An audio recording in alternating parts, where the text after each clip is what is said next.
asked for it. Here it is. It's a podcast from Apathetic Enthusiasm.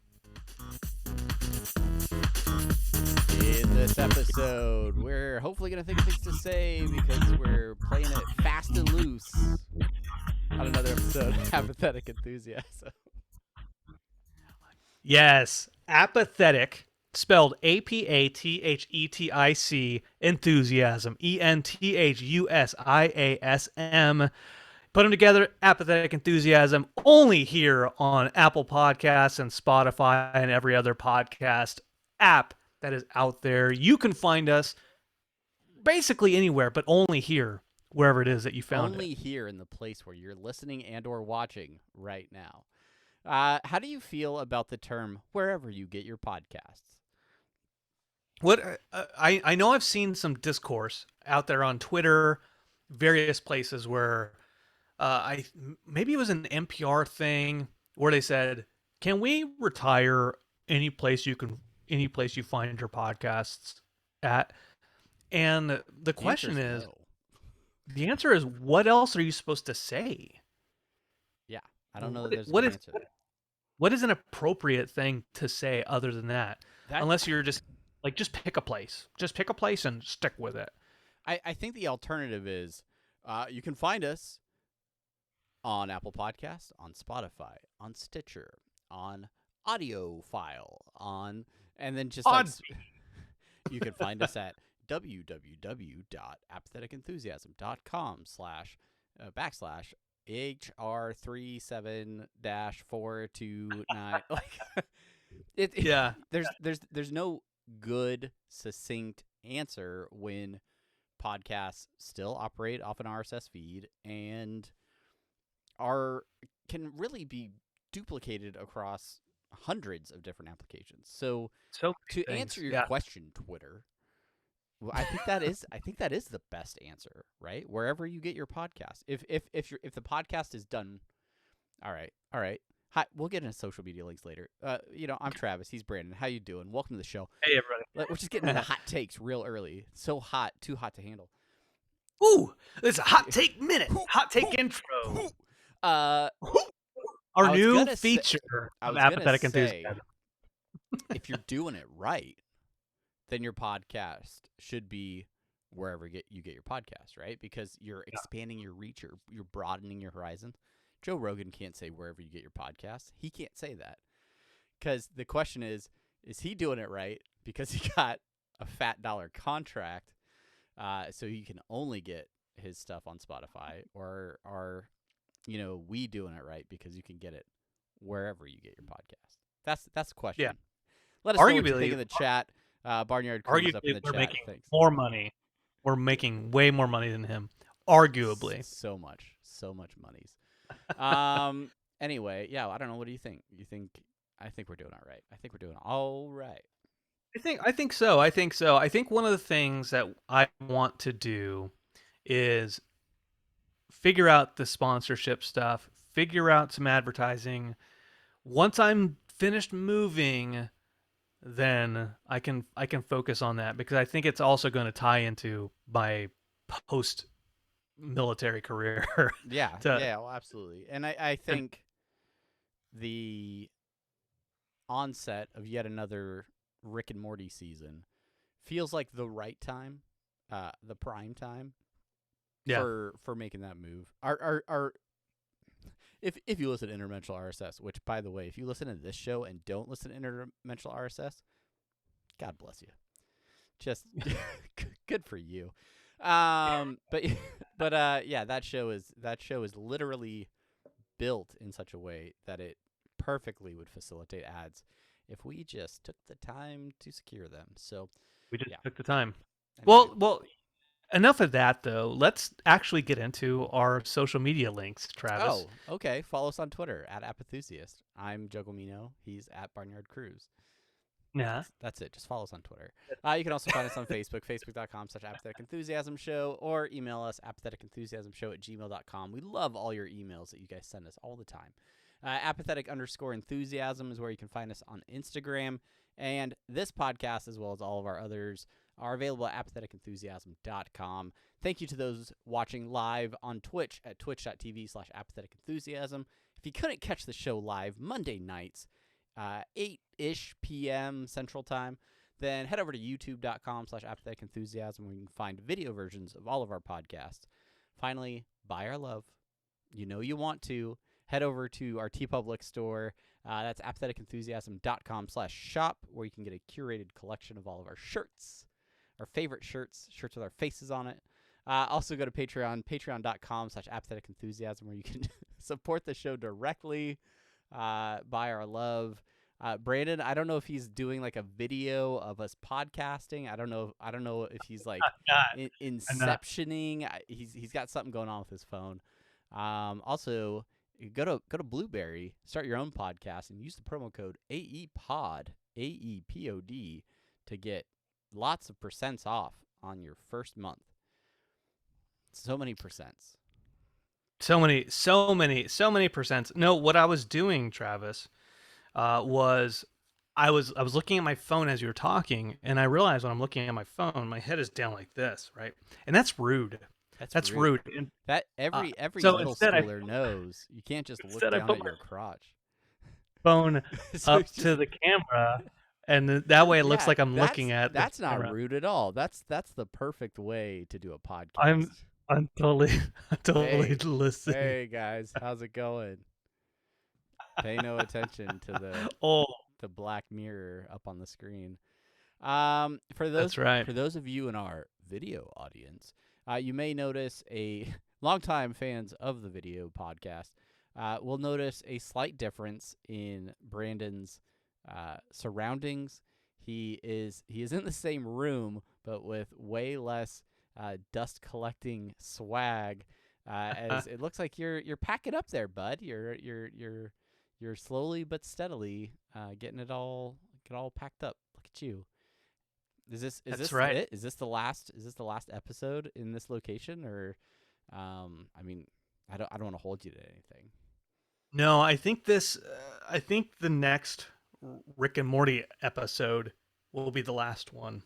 Oh, good. Because we only put those out like once every couple of months. So this one, I had a ton of boxes and bins in my garage, and I moved those over to the new house a couple weeks ago. I was originally going to have people come this coming weekend, put a bunch of stuff in a U-Haul, and then take it up to the new house. Well, the people that I wanted to ask for help, they're actually on vacation this week, and I feel bad like getting family to come down here to help move and then drive back.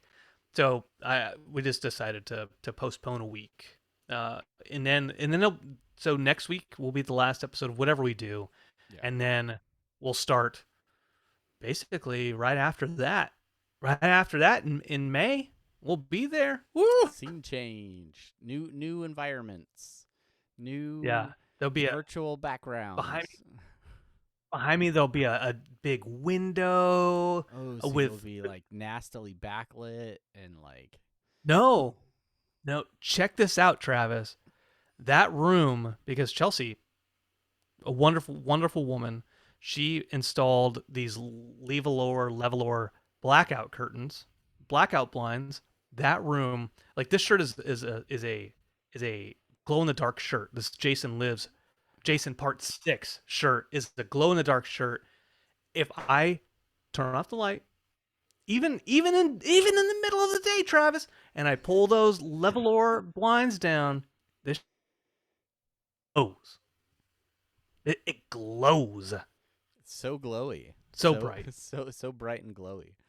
Well, that's exciting. So you're gonna put like Jason glow in the dark paints on your blackout blinds, or no? I'm sure you can put. That's essentially what I'm. Hey, by the way, I did take my router to the new house. So if I start glitching, let me know, and I will switch to a hotspot instead. You've glitched a couple times. So far, we've played it cool. We've played it off. But if it gets real bad, we'll cross that bridge when we get to it.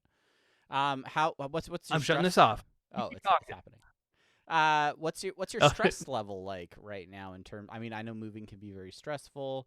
You're having to do all this on your own. You know, you're in one house, you're purchasing, well, you've purchased another house. Got to move all these things. You're fixing things up. You're posting on social medias about fixing doors and things like that. How's all of that going for you? that is going pretty good. I mean, what was the stress level when you moved into your house? And I'll let you answer that question as I switch to my As hotspot. well, for me in my house, uh I mean, it wasn't it wasn't super stressful moving in. The purchasing of it was a little bit more stressful because it was peak COVID times, and so we had to um, find a house, which in the market is a little more challenging. But I don't know that it's that much better or worse now for you in the market than it was when I was trying to find a house. Um, Yeah. I mean, you managed to do it. You managed to get in there right before those interest rates bumped up. So congrats on that. I skyrocketed. Yeah, you're right. You're right. Yeah, I did. I did. Yeah, I got lucky, Travis, is basically what happened. And in the house, the owners that we bought the house from, they only took 3 bids, Mhm. which I think they wanted to get out of there as quickly as possible. But anyway, Because of the ghosts, right? well, okay. Well, that's a different story. Let me just say, I think with my stress levels rising from needing to move out of this house, moving into the new one, uh, replacing the floors, getting new appliances, all in like my job stuff at the same time. I think it's manifesting itself in weird, abnormal ways. Chelsea was at the new house, and I was down here in San Pedro by myself, and I got Wingstop, and I was gonna paint, and just watch a movie. And so, well, what movie do I want to watch? And I went on went HBO Max and Netflix, and let me go to Shutter. And I was looking at the movies on Shutter, and I'm like, oh no, that seems too creepy for me right now. Yes. So for those the audio the listener, the the unspoken look on my face was like a what? the audio listener, Travis made a face like, what? What? Right. Creepy. Too creepy for me. That I was like, nah, I don't want to watch any of those movies. Too creepy for me. I ended up watching Evil Dead 2, Dead by Dawn, which is just a funny movie more than it is scary. Um now so now fast forward a couple days later, I'm at the house. My uncle and my dad, they helped me replace a door, like door frame, a lot of work. And I'm closing up. It's nighttime. They've all left. It's this brand new house. It's empty. It's echoey. It's pitch black. I told about those blinds being pitch Yeah. black. And there's this long hall from the living room that leads to like directly to the bathroom. And my shirt, I'm wearing an Evil Dead shirt that glows in the dark. And there is just, I have to pee. So I go walk down the hallway, and I'm like, and I see myself in the mirror. I'm like, this is creepy. Why am I so creeped out right now? Also, my uncle was describing in one of the rooms, it's a 4 bedroom house. In one of the rooms, there's these things called chair rails. I don't know if you know what Yeah. chair rails are. Yeah, sort of like a sort of wooden decorative molding around the midpoint of the wall, sort of. Yes, right. For wheelchairs so they don't scuff up the walls. There's only one of the 4 rooms in my house that has chair rails. And stress manifesting itself in weird ways. I'm like, why is there only one room in this house that has chair rails? What happened in this room? Who lived in this room? Did an old person die in this fucking room? Right? And so I just left. And I'm just like, man, I need to I talk to somebody. I I really want to just like set the record straight on chair rails. Like, I don't think they're specifically for wheelchairs.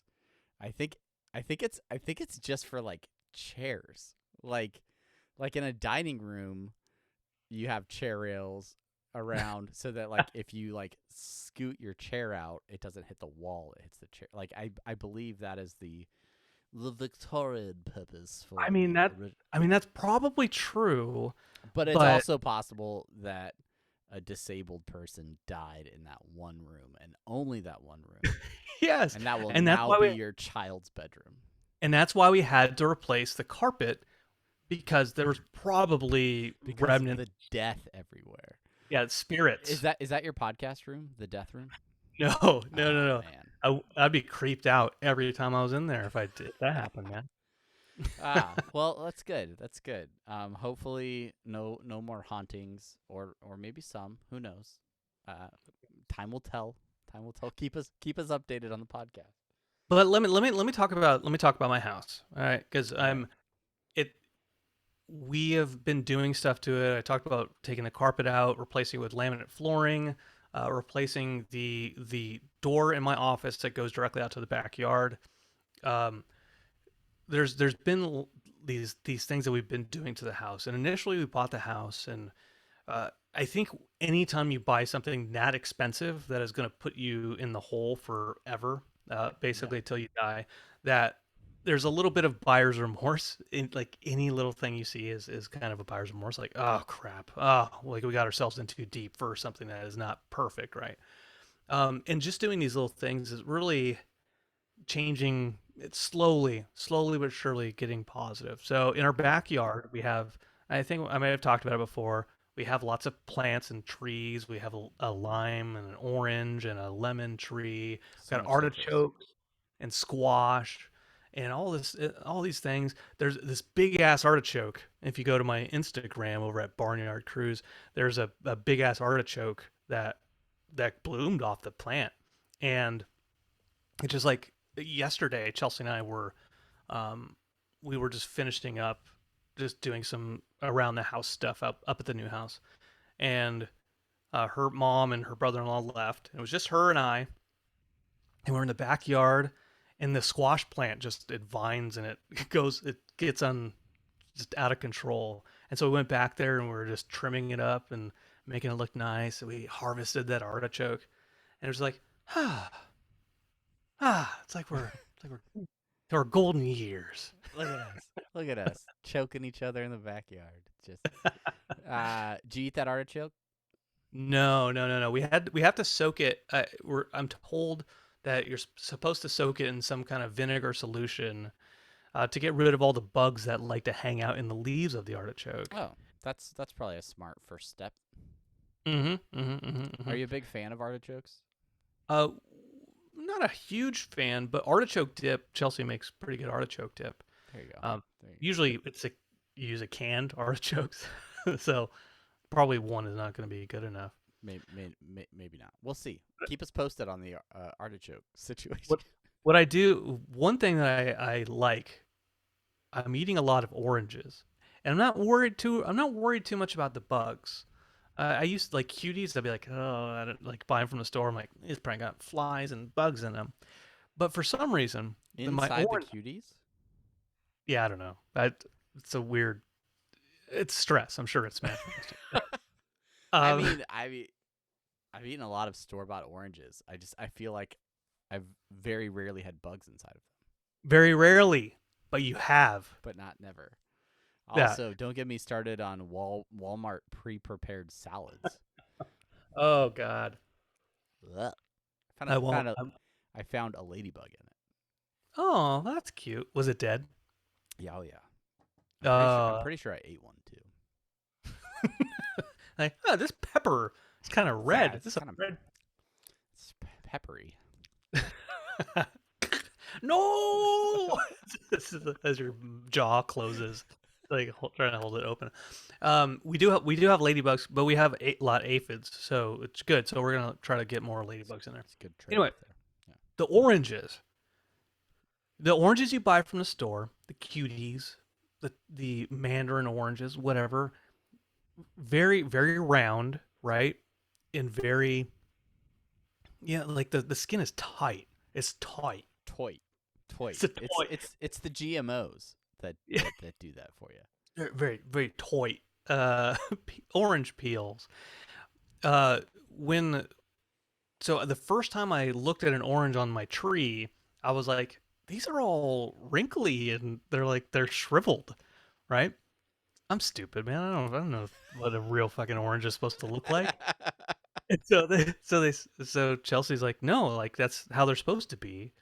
And so I took one off and then I peeled it and like the peel like comes right off. It's amazing. It's so easy and it just tastes so delicious. It's got lots of seeds, but I'm like I'm okay with that. Yeah, And that's just one step away from more orange trees. yes, and then the lime tree, I took a lime off, whoo, whoo, cut it open, vodka tonics, baby. I was just gonna say the amount of refreshing summer beverages in your future, Oh my it's god! endless. Guess Uh what we're having when you come visit? dude, I cannot wait. I was just thinking the other day. I was like, I need to get some vodka because it's warming up and it's time for some refreshing summer beverages. So yeah, vodka tonics. I'm gonna make. We have to make the shift uh, from our wintry fall black label to summer beverages on the podcast. Which is a good idea because I finished it up because I was like I'm about to move. I don't want to. It was in a I it know was my my bottle's almost gone too, so it's the timing is perfect. it was in a decanter, and I'm like, well, I can't move a decanter full of Johnny Walker. So I'm like, all Yeah, right. just carry it while you're driving. It's not a problem. No Nobody will problem. think twice about that. Uh, How are you doing, Travis? I I'm talked a lot. swell. Oh, I'm swell. I'm hanging out, just working, shooting the breeze. You talked about painting earlier. Oh yeah. Some unsavvy listener may not to say if you thought this you're unsavvy, but they may be thinking with all this moving talk that you're like painting rooms or painting the walls in the house. But no, of course we're talking about painting miniatures and other 3D printed goods. I spent the better part of this last weekend catching up on some painting. Yeah. Very happy with the Pickle Rick finally getting his paint job. Let's see if we can get for our video viewers. This is the stuff you miss. Ooh. This is the stuff you miss out on. Is somewhat unfocused images of stuff that we painted. Yeah, so doing a lot more painting. Feeling better about some of my painting skills, and also equally frustrated with just my limited ability and terrible mistakes that I make from time to time. Yeah, Yeah, that right there, because I said I was watching Evil Dead and yeah, painting. Um, like I wanted to paint, and the only figurine I had primed was this one kind of it's like a dragonborn. It's coming off of flames. It's got its wings spread, and it wasn't sanded or anything. It was really I didn't spend a lot of time preparing it before I yeah. primed it. I was like, oh, I'll paint this someday. And I wanted to paint the flames going up, and that's what I was doing the other night. And you talk about like being frustrated at like your talent level or your skill level. I should say skill level, right? I don't. It's not necessarily a talent thing. And just looking at it and be like, this doesn't look good. I'm doing a shitty job, and still pushing forward, still Yeah. pushing the brushes and putting paints and then looking at it and I didn't do a good job of this. Even though this is just for us. We're not Yeah, doing it yeah, professionally. 100%. I'm not selling these. I will say if I compare this pickle Rick to the first thing I ever tried to paint after getting a 3D printer, um, this is like light years ahead of Yeah. of that other model. And there's some really like nice details in here. This was really a challenge for me in terms of like mixing paint and mixing paint colors because Yeah.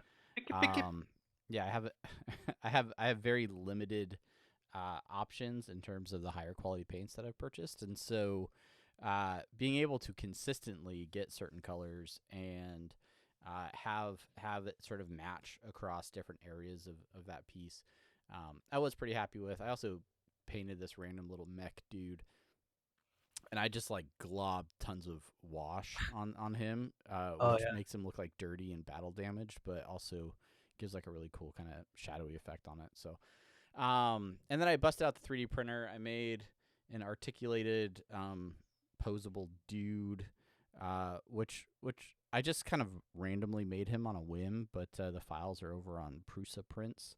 He's the Lucky 13 guy, but it's on that. He's designed to be printed in FDM, which is the melted plastic like you have. And I found that a couple of times when I've tried to make any sort of action figure type characters with the resin prints, it becomes very brittle at times after it's cured, and so if I try to like snap those pieces together, it just ends up snapping some of the connectors, and that's frustrating. So that final guy there is actually the combination of like 3 different sets that those are all the pieces that didn't break, Oh, and I was able to make it work. So you yeah, Frankensteined the remnants of various absolutely. prints. Yeah. Absolutely. But printing's fun. While I was doing all of that printing and painting, I my wife was sick over the weekend, Oh unfortunately. So I no. was like, she like had like flu and all this stuff, and I'm like, all right, like I'll deal with kids. You go and rest and be by yourself, which meant I was like, I didn't have her to hang out with, so I was doing lots of painting, and then watching, catching up on some shows that I've been meaning to catch up on. One of those being Our Flag Means Death, which if you have not heard of this show, it's out on HBO Max. I think the full season is out as of now, but it's Rise Darby. Originally, I don't know if I'm gonna say originally, but my first interaction with him was on Flight of the Conchords. Yeah. Taika Waititi directs. I think he wrote the better part of the show, and he also stars as Blackbeard the pirate. And it's basically like sort of an alt comedy pirate show where a really high society terrible pirate gets a ship and hires a crew and decides he wants to be a pirate, and then Blackbeard is like sort of fed up with piracy, and so after a couple episodes they decide to team up, and it's hilarious. I think the show is great. It's got just the right level of like comedy and silliness with then just like grotesque violence, in certain moments, because it's HBO and Yeah. they can do that. So yeah, it's great. Cool. What's it So called? so Travis Station. so you're already all caught up on Peacemaker then, Yeah, I watched all 3 episodes. huh? That's too bad. That's too bad. The show is called Our Flag is Means Death. Did I not say that? I think you did. Yeah, Just Matt. Matt. Just yeah, not you. Our flag means death. Yeah. It's listed on Google as a historical film. Master, Um, yeah, Master and Commander. Our Flag Means Death. yeah, it's hilarious. Definitely recommend checking it out. The cast is great. It's great Have a fun. good day face in the chat saying it's on HBO, so I can't watch. But I feel like his parents certainly have HBO, and if they don't, tell your dad to get HBO, so you can watch it uh, when you're visiting him and not just using their login. Um, that's cool. Yeah, I do want to check it out. I've heard good things about the show. Yeah, and I will eventually watch it. I I'll get another 2 episodes in and then forget to finish it, just like Peacemaker. So okay. I haven't on top of shows that I haven't started watching. I haven't started watching Moon Knight. I have not started watching Moon Knight. You told me to hold off, and I okay. think since then it's been like 3 episodes.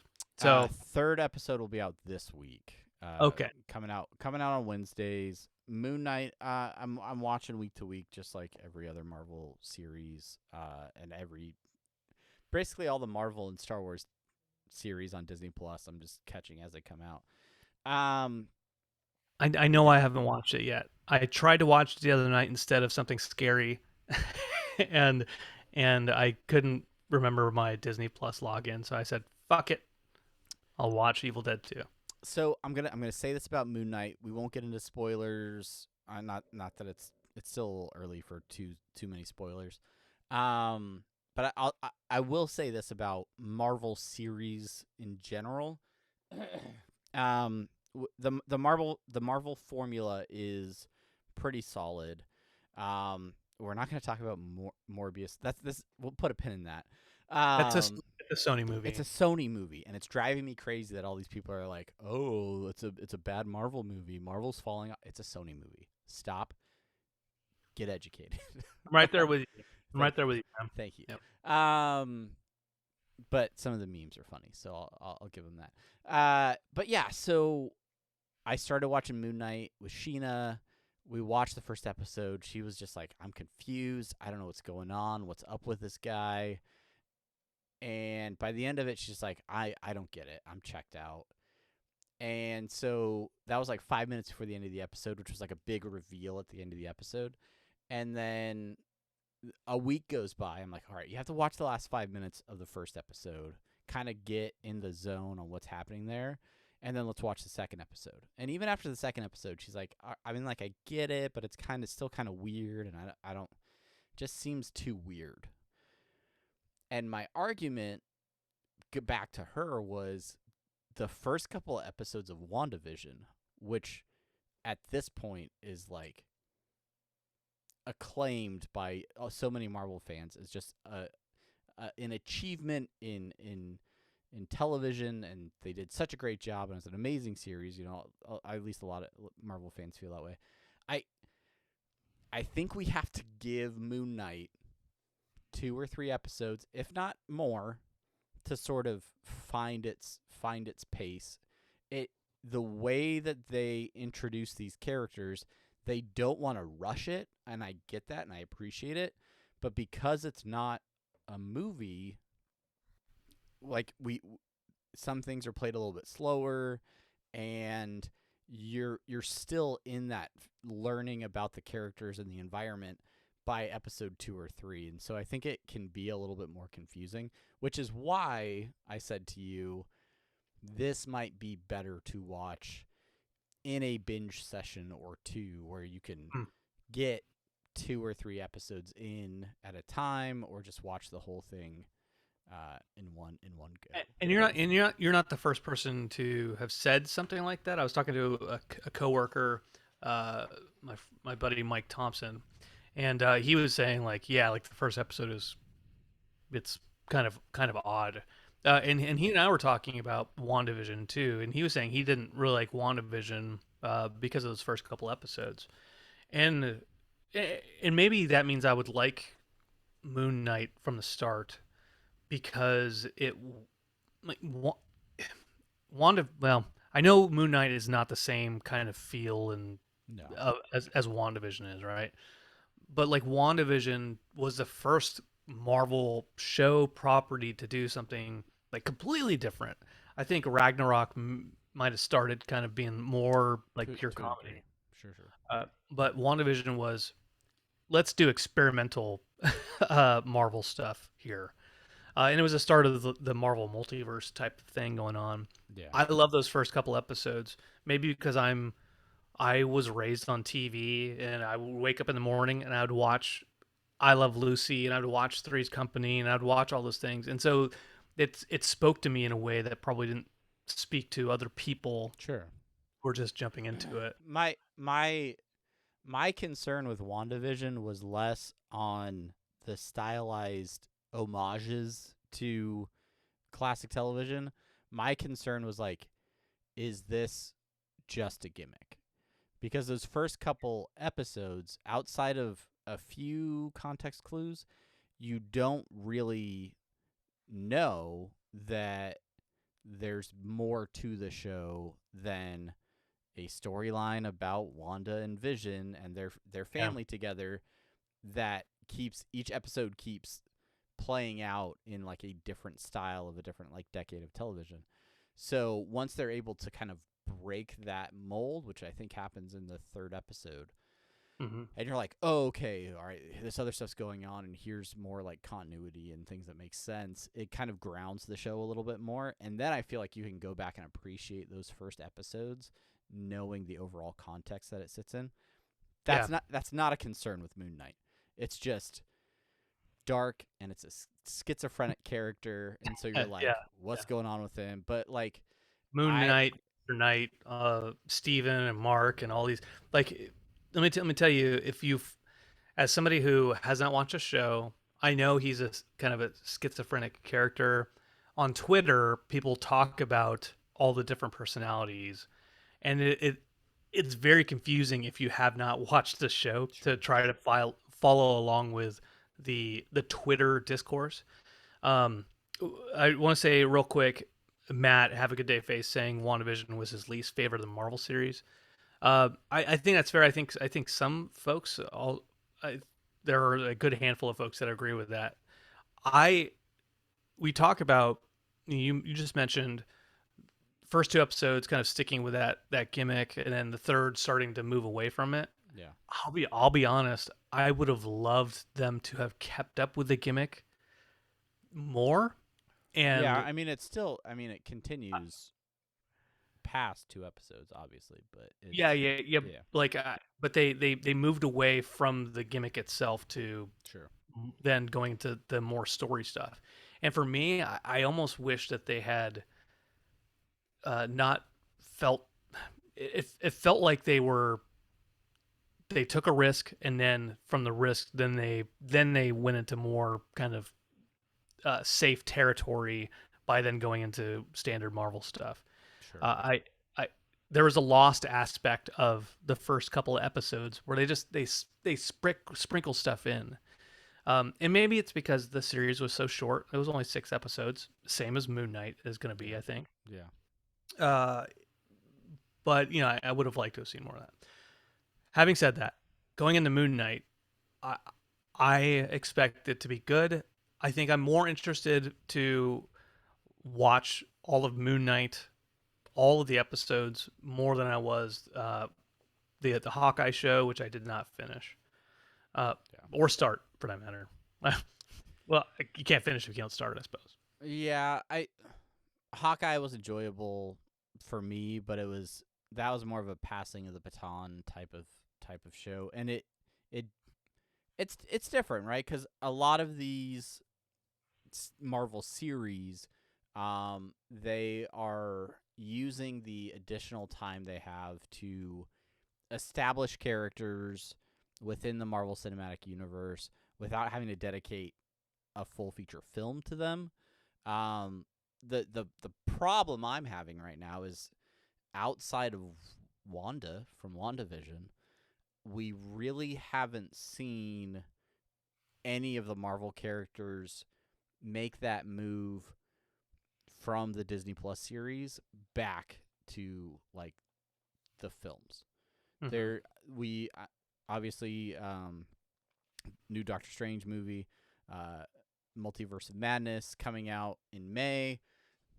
Wanda's a huge character in that. if you don't have a Disney Plus subscription and you never watch the series, seeing Wanda in like Endgame and then seeing her in Multiverse of Madness, like you're gonna be like, what the heck? Why is she different? Who is she?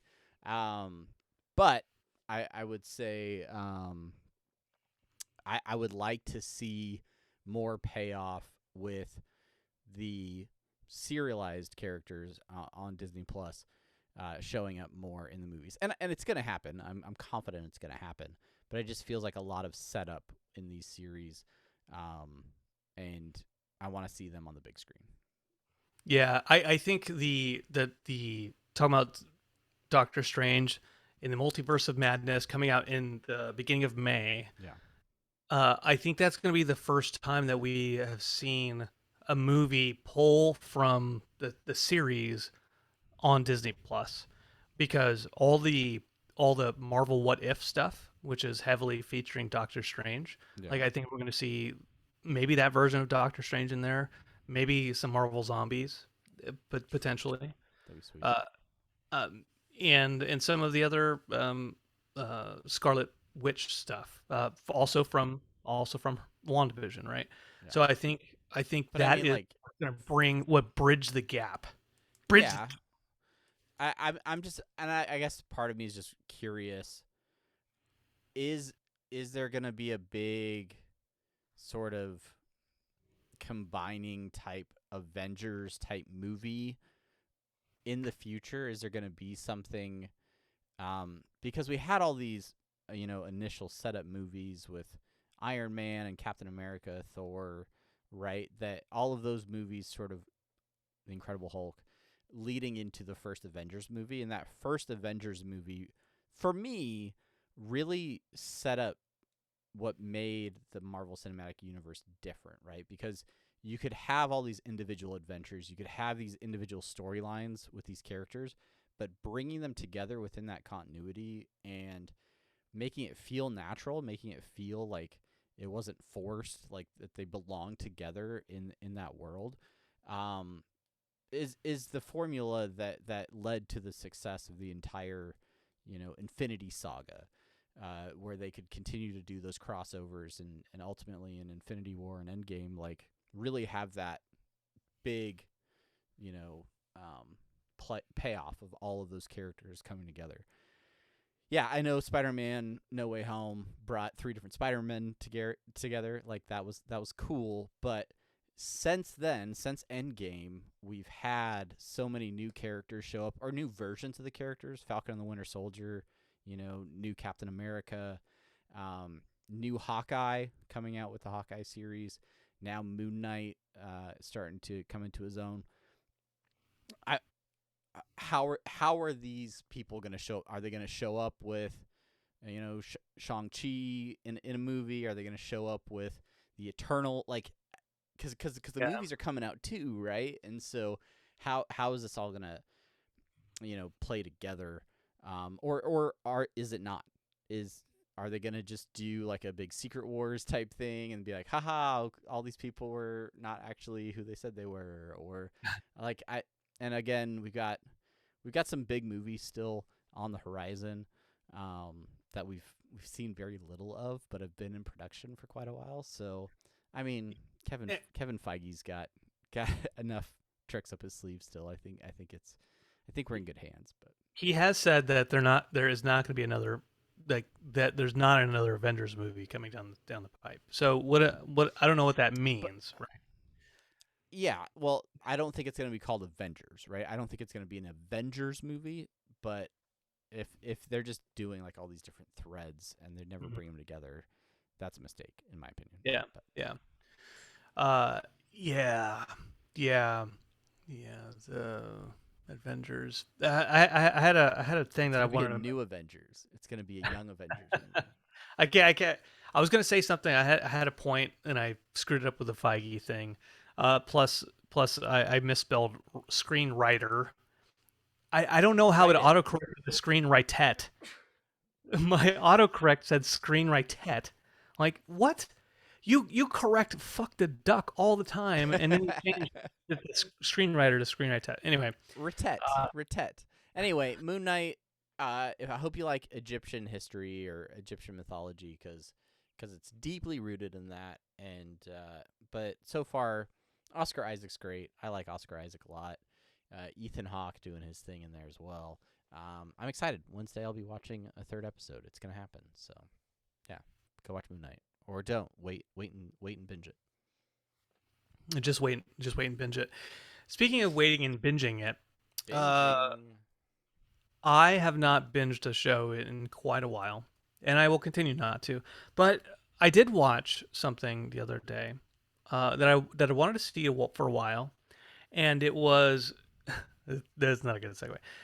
Is Edgar Wright's Last Night in Soho, which was talked about for a long time over on film Twitter, and I'm an Edgar Wright fan. I would have loved to have seen his version of Ant-Man with Paul Rudd. Uh, Scott Pilgrim, Shaun of the Dead, Hot Fuzz, all Baby Driver was not my favorite, but it's still decent, right? Last Night in Soho, his horror film, his giallo kind of homage, featuring the girl from the Queen's Gambit, Queen's uh, Gambit. Yep. and another newcomer in that film, a kind of horror film, very, very, very good.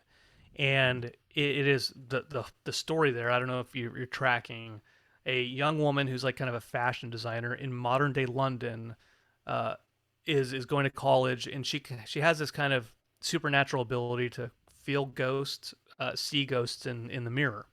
And when she gets there, she starts experiencing these visions about a young girl from the early '60s who seems to have been murdered, and so she starts experiencing all these kind of supernatural events, and it makes her seem crazy and what have you. It is it is very, very good.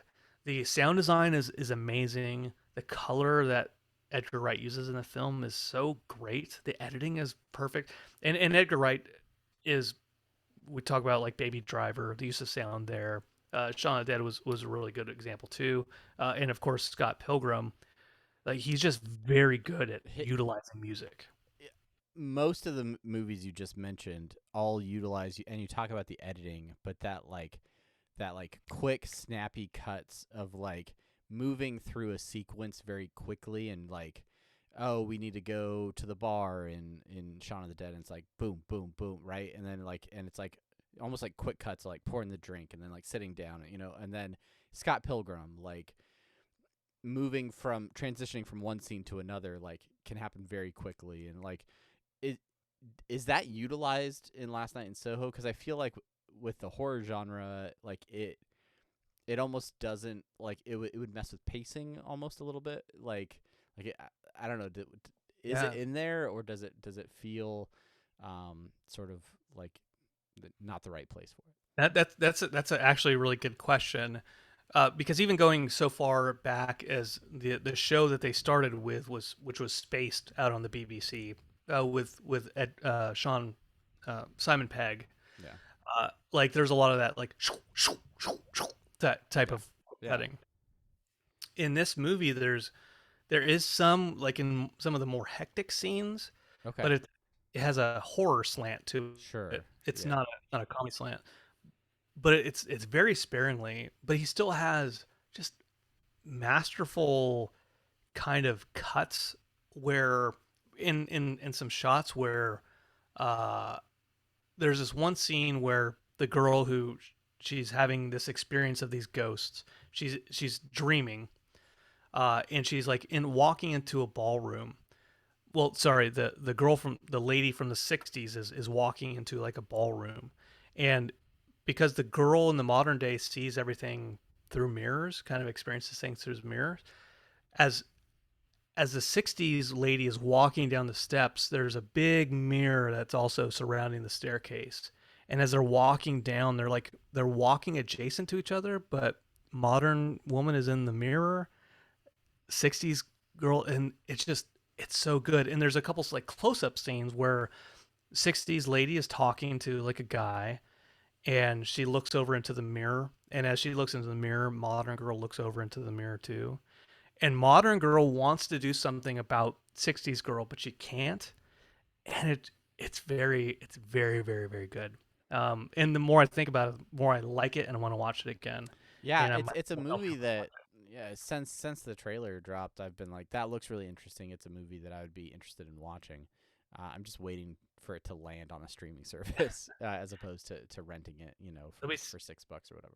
it will be soon. I heavily, heavily recommend that. And I talk about sound design because I've been, I hung out with my friend Sean, who's out here in LA, and I've recorded sound. I've been trying to edit sound for him, and so I've been trying to pay closer attention to how sound is used in movies. Yeah. And there's certain things where, like in this film, the the music the music kind of fades in, and like it fades into in a way where it's not like becomes it's so hard to describe. It becomes like a creepier fade. It might be a happy song, but how it like leads in is just like perfectly timed to change the tone where it's like a happy kind of like, oh yeah, oh we're having fun, this is a celebration, we're in the 60s, we're having fun, to no, it's that's not, it's the underbelly of it all is Yeah. very decadent and prostitution and kind of an evil type of thing. Hmm. I Very don't know, interesting. very hard to describe, but um super good job, highly recommend. Highly recommend. Also, Sean is in NoHo, and I hung out with him the other night. So last night in Soho, it's probably my last night in NoHo because I was up far too late. I had spicy ramen. Earlier that day, I had Chipotle, Mm. and the Ooh. night before, I had mango habanero wings. So I'm I am just now getting my bowels to be bit. Last night in Boho. Yeah. Well. Speaking of getting your bowels back in order, I am just about to finish my podcast beverage of choice, which this week is a 90 shilling by Odell Brewing Company, not a sponsor. But the reason that is top of mind is because of an app that I have had installed on my phone for years. I don't know if it says when I created my account on this app. Should, yeah. So I joined in 2015. So Dude, it was probably the same time, July 25th, 2015. June 18th. I probably told you about it. Okay, fair enough. And in that time, I basically this app is called Untapped, right? And this is a this is an app for alcoholics, or people that enjoy tracking and they enjoy beer and they want to track the beers that they've tried and rate them and things like that, right? So the app is really cool. Since 2015, I've checked in a total of 19 times and have now rated 19 beers, which goes to show you that I have approximately 2 beers a year, I think, ever.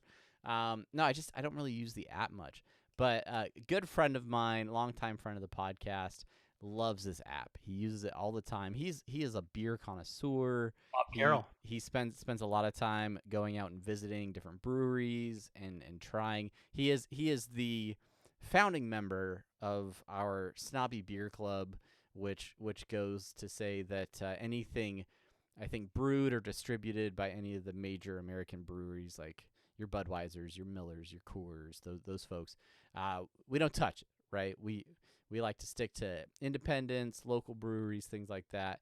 And he's got thousands of beers checked in on this app. So I was out with some friends. Not with friends. I don't have friends. I was out with some coworkers at a lunch the other day, and we went to an Irish pub downtown. I got a flight of local beers that are all made in the state, and I was like, you know what, I should check these in on that Untapped app. And I gotta say, the app in the last 7 years, I don't know if it's improved a lot, but I feel like it's way better than it was when I first started using it. The beers that are in the app already, like natively, it's really easy to find any beer that you're trying. It gives you the opportunity to check in on where you're trying the beer at, so you can different restaurants or things like that. And then you can like rate them. It's like a 1 to 5 rating. You can include flavor profiles and all sorts of things like that.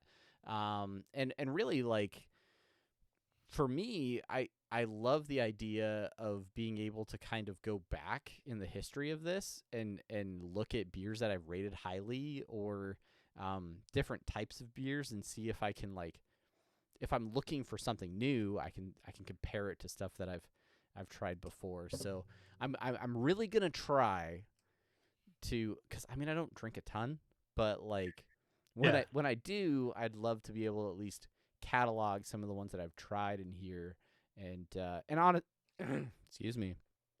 While I was going through that flight of 5 different beers, one of the breweries that made one of the beers that I checked in, like liked the post. They like cheered the post and stuff. So like Huh. the small community breweries that are putting in a lot of time and effort to make these beers. It's a cool little feedback system for them too. So I don't know. And you rated them 1 out of 5 for that. I did. No, I didn't. There was a sour beer in one of those, which I'm not like crazy about sours. Not crazy.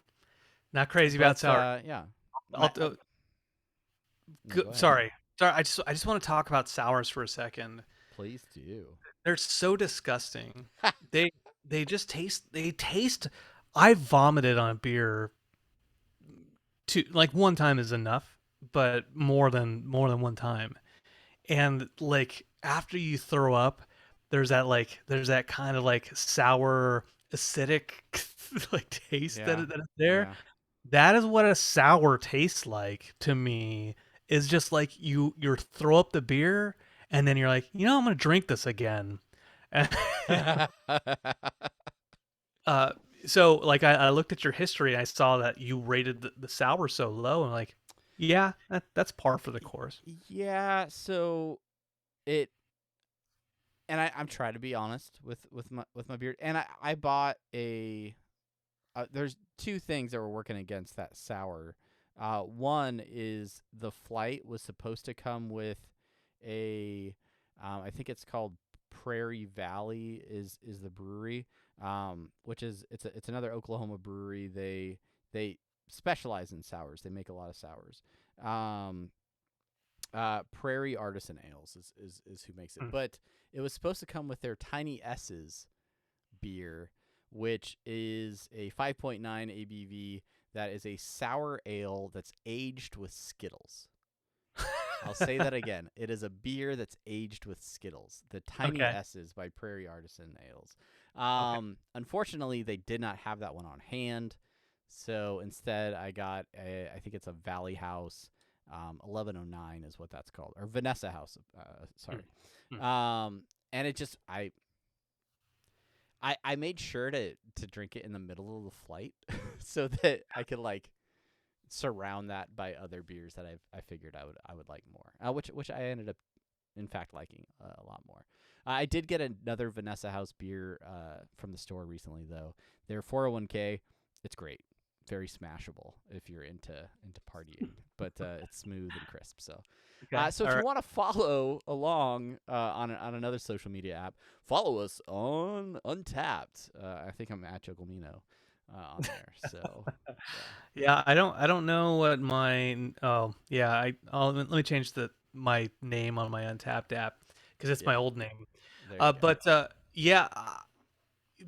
So talking about being a NoHo with Sean the other day, we went to a bar and I tried 2 different beers and then had a flight. And if I had been more diligent with the Untapped stuff, I think maybe I would have posted something. But especially if you're like with one other person, it feels particularly rude to be like, all right, now I know we're talking. We're probably talking about something important. We're talking about how my new house or relationship issues. Okay, hold on a sec. All right. I like the hazy IPA. So here's what I'm gonna say. That very thing you're talking about is the reason I think I always bypassed Untapped. Right? Is the thought that okay, I'm gonna have to go in. I'm gonna have to set my rating. I'm gonna have to think about the mouthfeel and decide some characteristics of the beer. And I'm gonna have to search and find the right one, and I don't know like how easy that's gonna be. I will say they have made the input system very intuitive and quick if you want it to be, right? If you want to be real pinky in the air, like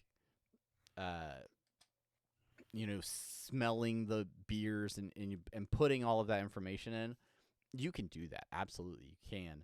But like the UI is at a point now where you can open the app. The add a beer button is like always there, so you can just add it, uh, slap in a few keywords and find it really quickly. Or you can, if you're like have a can or bottle of beer, there's a barcode scanner in the app now.